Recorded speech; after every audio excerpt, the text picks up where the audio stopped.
In my meditation practice, I can notice the sensation around my eyes and my mouth, but I find it difficult to follow the breath. How can I learn to be aware? How can I learn to be mindful of the breath more clearly? And I also have a few moments where when my body and my mind seem to disappear. What kind of state is this?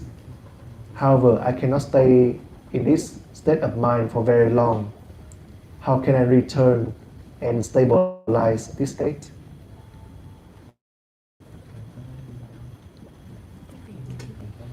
À.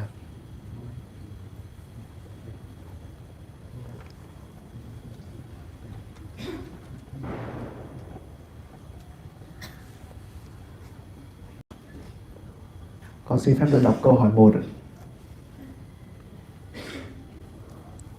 Bình thường con chỉ thiền quan sát ở trên mắt và miệng, không quán được hơi thở. Vậy làm sao để con có thể quán được hơi thở? Con đã có ít phút ngắn đặt trong trạng thái nhẹ tênh, thân tâm không tồn tại, và con không biết trạng thái đó là gì. Con cố tìm tiếp trong trạng thái đó mà con lại không tìm được. Con muốn hỏi thầy làm sao để con có thể tiếp tục được trong trạng thái đó.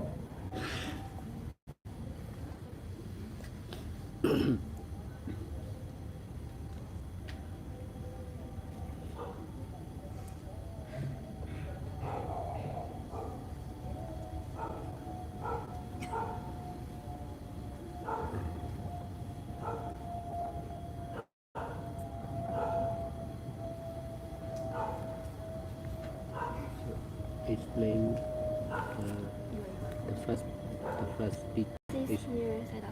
Oh, yes. She can only be mindful of the sensation in the eyes and the mouth, but she cannot be mindful of her breath. So she wants to ask how can she be mindful of her breath more clearly.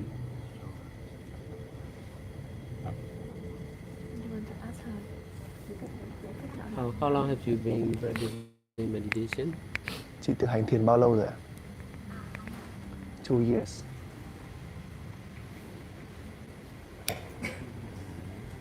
Which method are you practicing? Chị thực hành phương pháp nào? Dạ.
là bình thường chị ấy chỉ quan sát được những cái gì ở trên thân, hơi khó quan sát được. Vâng. Trên cái khi gần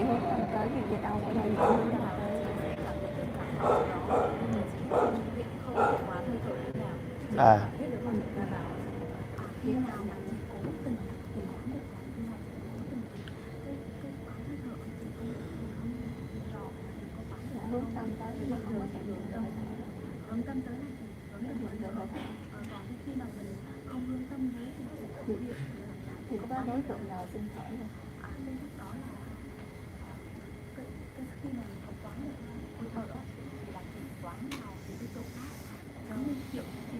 Nó vẫn có những đối tượng khác đúng không? Ý một là cái cách hành của chị là quán cải thọ mà nó kiểu nhảy lung tung, ý là cậu nào mà nó nổi á thì chị sẽ cảm nhận được, trừ khi nào mà chị đưa sự chú tâm đến hơi thở thì chị mới nhận diện được hơi thở, còn không á là chị sẽ chỉ cảm nhận được cảm thọ trên những cái vùng mà nó rõ rệt thôi, ví dụ như là trên đầu hay trên gì đó.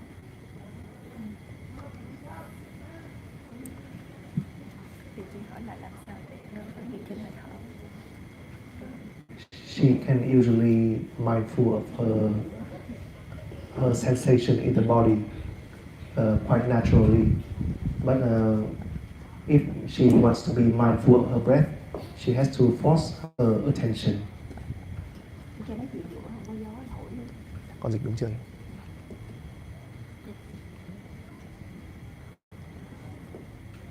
Những đối tượng là thở nổi trội thì chị sẽ bắt được, và thường là chị sẽ chịu cảm nhận. Nhưng mà chỉ khi nào mà chị hướng tâm tới hơi thở thì mới cảm nhận hơi thở, còn không thì không cảm nhận được. Thì chị mới hỏi mình là làm sao để có thể quán được hơi thở. So normally she can only naturally mindful of her sensation in the body, and she cannot notice her breath. Only if she force herself to notice the breath, can she only notice the breath. So she wants to ask you, how can she be mindful of her breath naturally?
What is your job?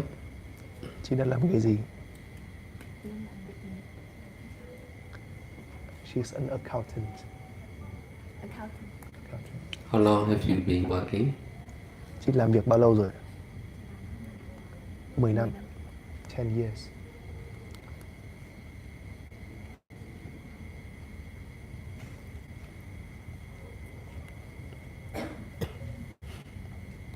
Or at the retreat?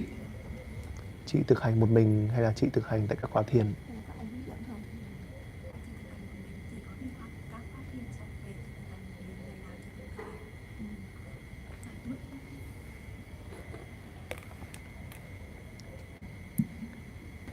Sometimes she go to the meditation retreat and then she follow the instruction of that retreat at home by herself.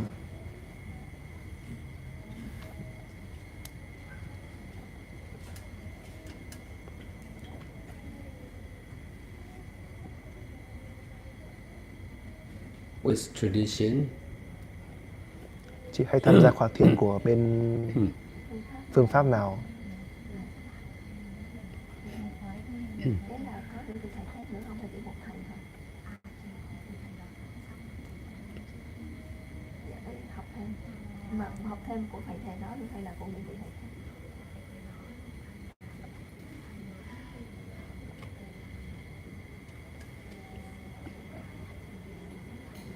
Ajahn Brahm.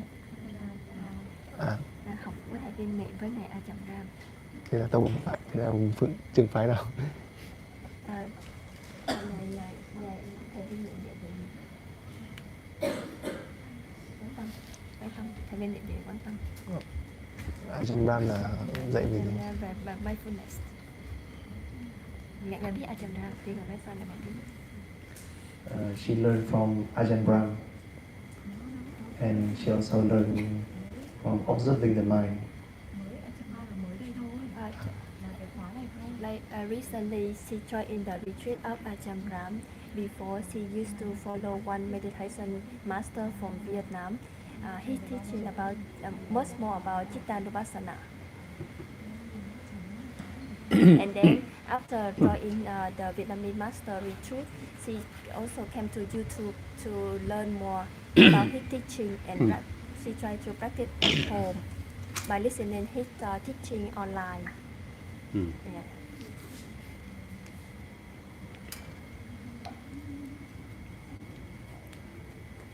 So you are practicing meditation for 2 years regularly, is it?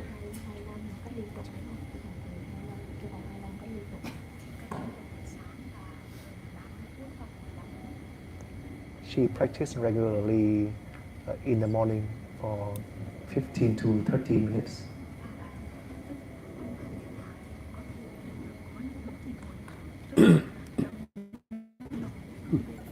Vẫn giữ cái nếp thời khóa là cứ liên tục mỗi ngày như vậy.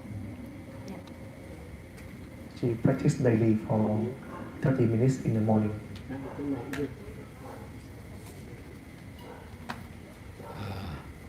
How long? How many years?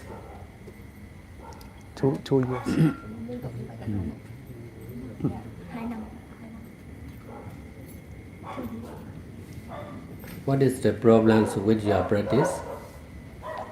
Vấn đề trong cái thực hành của chị bất ổn. Không chỉ thấy nó càng bất ổn, mỗi ngày cái tiến bộ không có bất ổn. Chị cảm thấy là có tiến bộ, chị không cảm thấy bất ổn. Chỉ có là không có hiệu lực là hơi thở thôi. Rồi chỉ có 2 vấn đề. Thứ nhất là chưa phải niệm được hơi thở, tức là chưa dẫn đến niệm được hơi thở, và thứ hai là cái trạng thái này như nào, không tìm lại được nó nữa.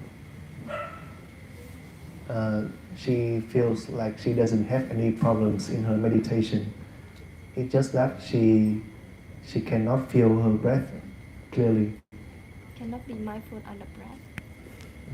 And then another, And then sometimes she enter into the state where she feel like her body and her mind disappear, and she feel like she cannot maintain this state, and she wants to ask you how can she come back to this state more regularly.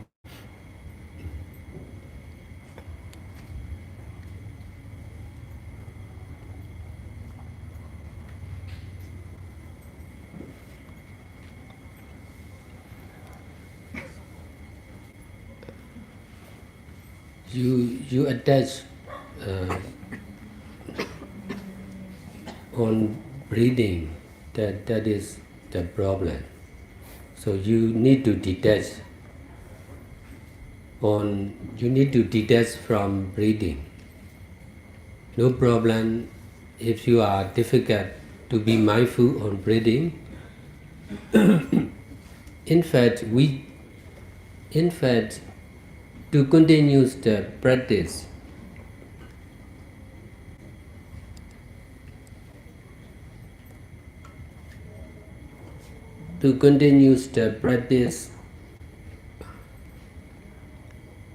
is more important. The object of mindfulness is not important. you are practicing meditation regularly for 2 years, then that is right. So the object of mindfulness are not important. If you are mindful, if you are able to be mindful on sensation, it is okay. There is sensation in the whole body. So to be mindful on one of the sensation, to know the truth of ever-changing, selfless, impermanent nature is important. Who you are or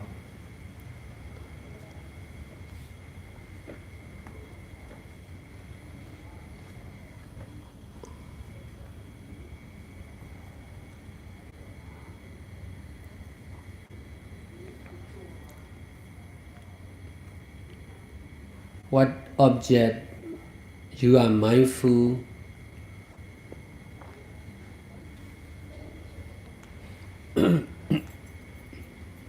or what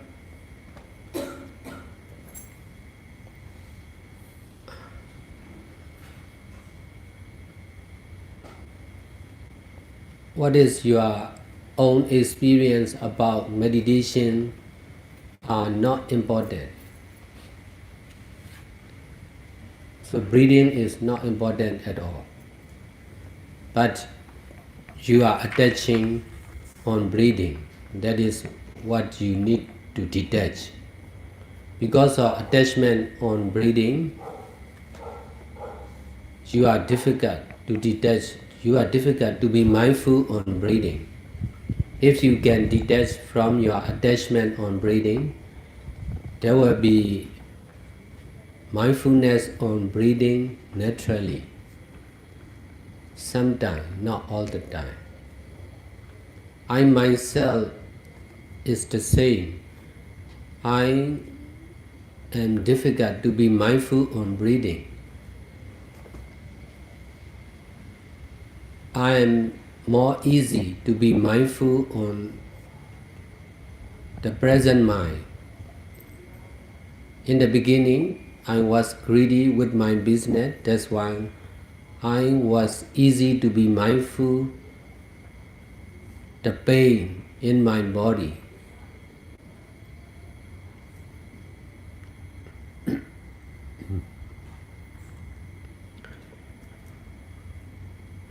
Although there were serious pain in my body and unstable mind, I continued the practice.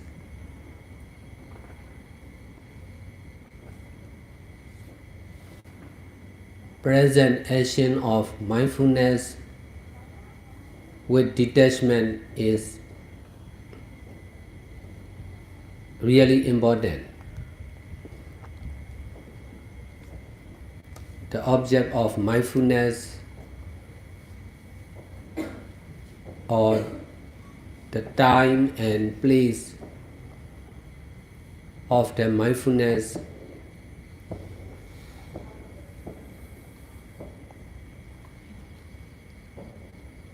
the person who is mindful are not important.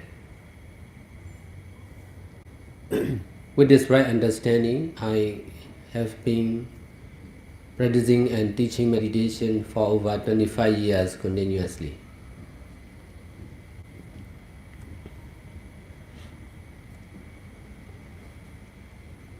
Because of practicing in the right way, you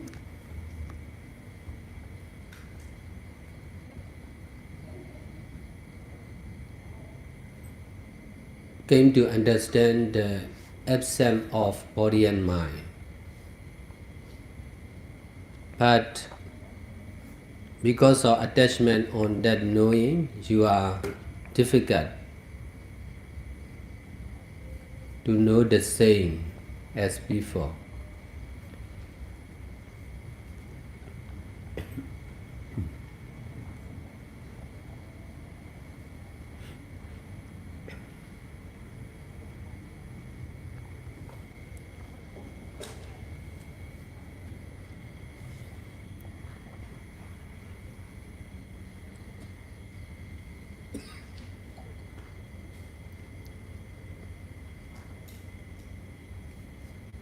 knowing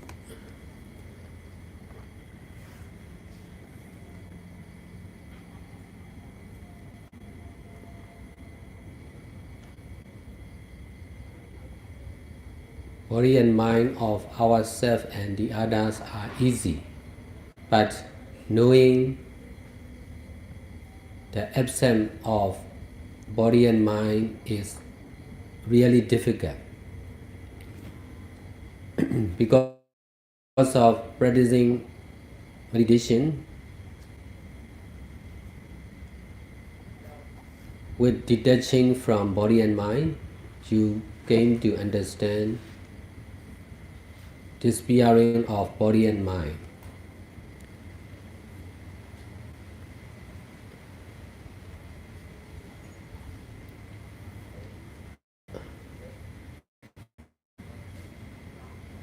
In that situation, we should detach from knowing the absence of body and mind. Knowing something or not something or nothing are to be knowing only with detaching mind.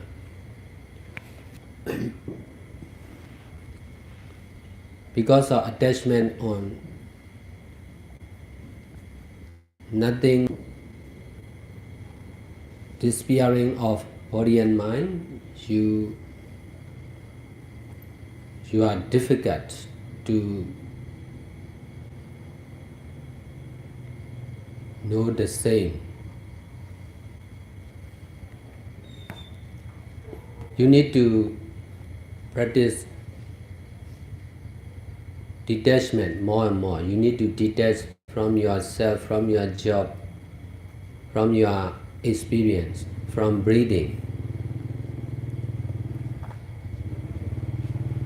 Besides, you need to detach from your knowing of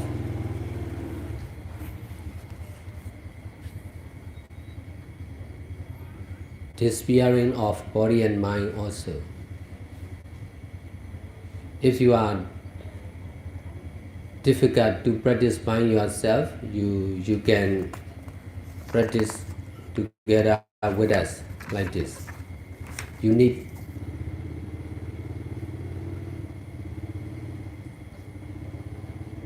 to be together with meditation master and other meditators to develop your practice.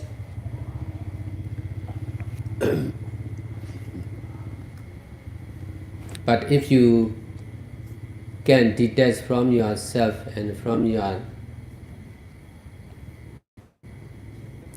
job, you will continue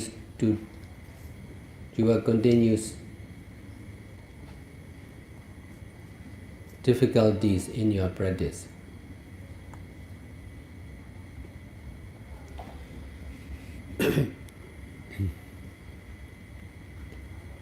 You can detach from oneself only for a while. That's why you can know the truth of nothingness or emptiness of oneself.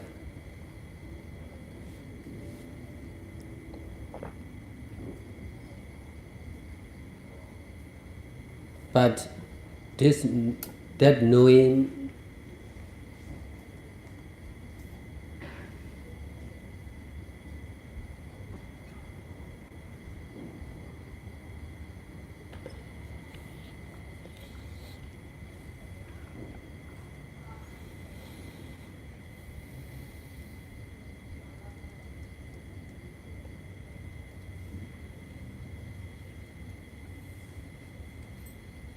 that knowing that right understanding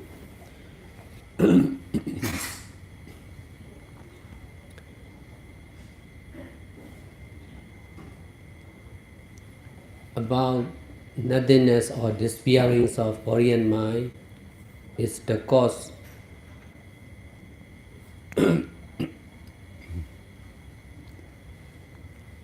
is the cause of encouragement to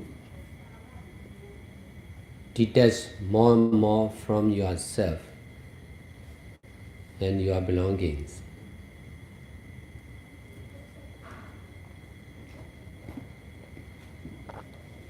So you should detach more and more to have more and more right understanding or enlightenment.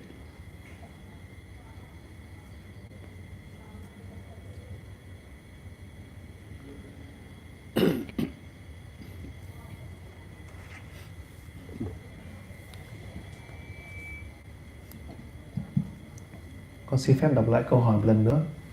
Bình thường con cảm thấy con chỉ quan sát được những cảm thọ trên thân thể và con khó có thể chánh niệm được hơi thở. Vậy làm thế nào để con có thể quan sát được hơi thở của mình? Và con đã có ít phút ngắn đạt được trạng thái nhẹ tênh, thân tâm không còn tồn tại. Và trạng thái đó là gì? Con cố tìm tiếp trạng thái đó mà không được. Và con muốn hỏi thầy làm sao để tiếp tục có được trong trạng thái đó.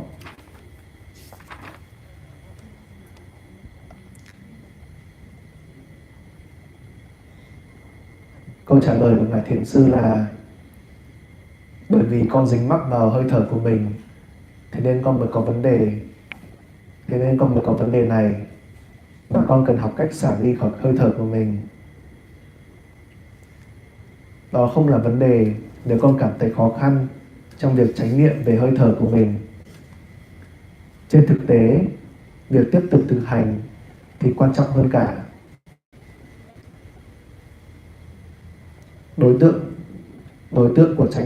nào của chánh niệm thì không quá là quan trọng.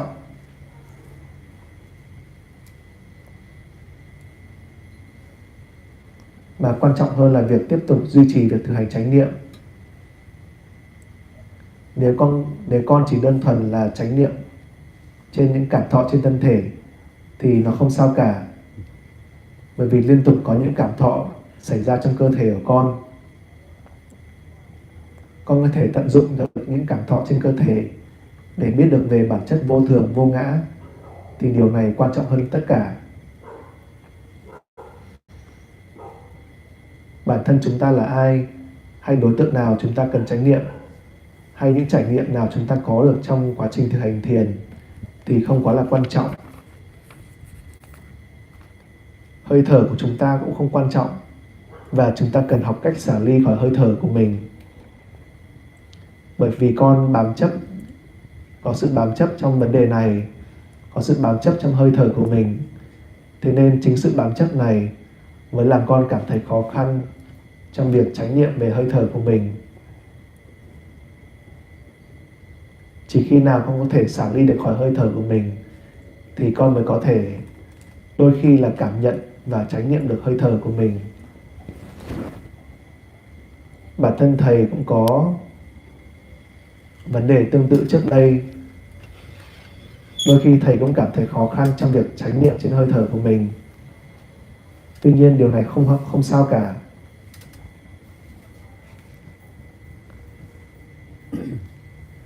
Trong những khoảng thời gian đầu tiên khi thầy thực hành thiền, thầy vẫn còn là một doanh nhân, và thầy cũng đã từng có rất nhiều tham lam trong quá trình điều hành doanh nghiệp của mình.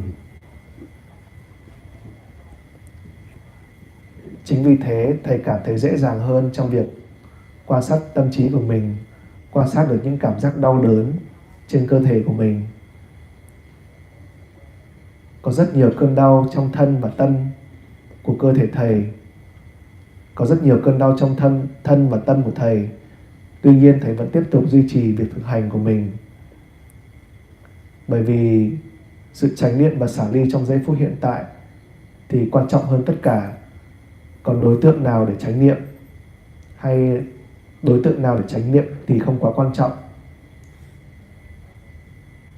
Với sự hiểu biết đúng đắn này, thầy đã liên tục thực hành thiền và giảng dạy về thiền trong suốt hơn 25 năm nay. Bởi vì con đã thực hành một cách đúng đắn, nên là con lại có thể hiểu được sự vắng mặt của thân và tâm. Tuy nhiên bởi vì sự bám chấp của con vào sự hiểu biết, vào trải nghiệm này, thế nên con mới đang có vấn đề mà con hỏi ngày hôm nay. Biết được tiến trình về thân và tâm của chúng ta hay của những người xung quanh thì khá là dễ dàng. Tuy nhiên biết được sự vắng mặt của thân và tâm thì là một điều khó khăn hơn rất nhiều. Bởi vì con đã thực hành thiền với sự xả ly khỏi thân và tâm của mình, nên con có thể hiểu được sự biến mất, sự vắng mặt của thân và tâm. Tuy nhiên trong những trường hợp như thế này, chúng ta cũng nên xả ly luôn khỏi những trải nghiệm, những hiểu biết của chúng ta về sự vắng mặt của thân và tâm. Biết được về một điều gì đó hay biết được sự vắng mặt của một thứ gì đó là cũng chỉ để biết mà thôi, với sự xả ly.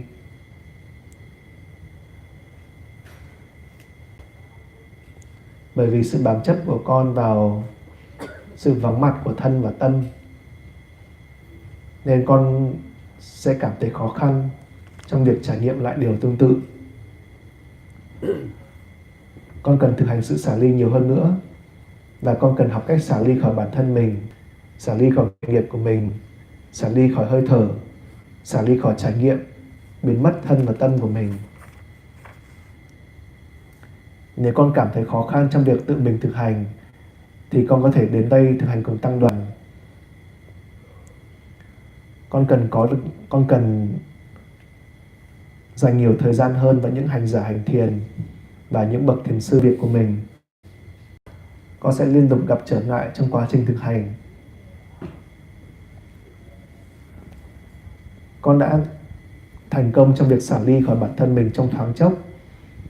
Chính vì thế, con đã biết được sự thật về việc vắng mặt của một bản ngã. Tuy nhiên, việc biết được như thế, biết được sự vắng mặt của một bản ngã, sự vắng mặt của thân và tâm. Tuy nhiên, trải nghiệm này chính là một sự thúc đẩy lớn, một sự khuyến khích lớn để con có thể xả ly được khỏi bản thân mình, xả ly khỏi của cải, tài sản của mình nhiều hơn và nhiều hơn nữa.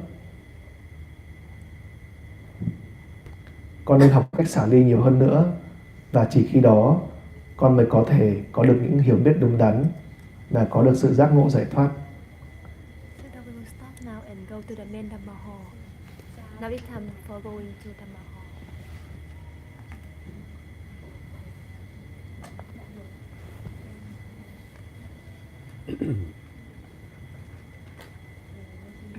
All the people also need to go to the main Dhamma hall to welcome for the New Year Eve with Phước Sơn Siêu Đầu Gì.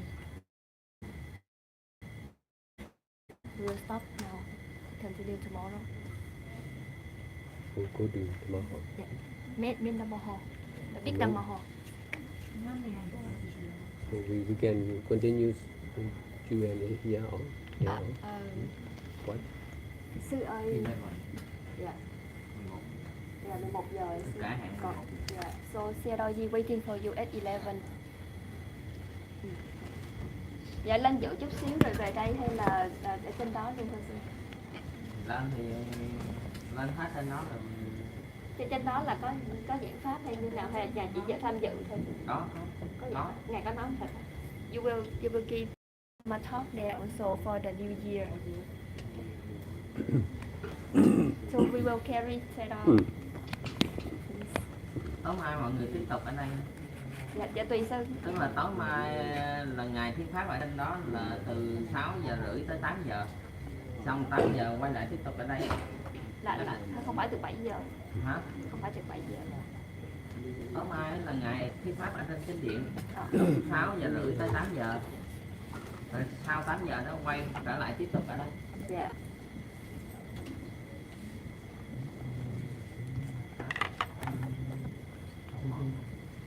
Vậy tôi sao vậy, hội chúng đi lên chánh điện trước rồi đợi ngài thiền sư sau. Vị nào về ngủ thì ngủ, vị nào đi lên thì lên, tùy ấy. trong khóa này có thể quý vị thức 22 tiếng đồng hồ một ngày cũng được.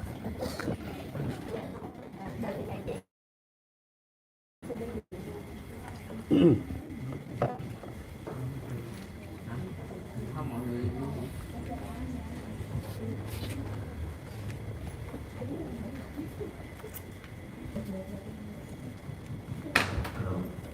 bây giờ thì anh Sơn sẽ lên cái tiền để nói cho mọi người. Thì các chương trình có thể chúng ta đề nghị cũng được và đi theo chương trình cũng được, tùy ý. Trong cái khóa thiền này thì chúng ta có thể thích còn với Minh Sơn là một ngày là 2 tiếng đồng Dạ, hồ. thầy có việc của bên hội cho nên là không được hô hấp không mấy. Dạ được. Quý vị đây thì quý vị đi bộ lên trước ngày Minh Sơn sẽ nói tại sao Minh Sơn phải trở về đây. Dạ. Như vậy thì tối nay ngày thứ tư có cái thời khắc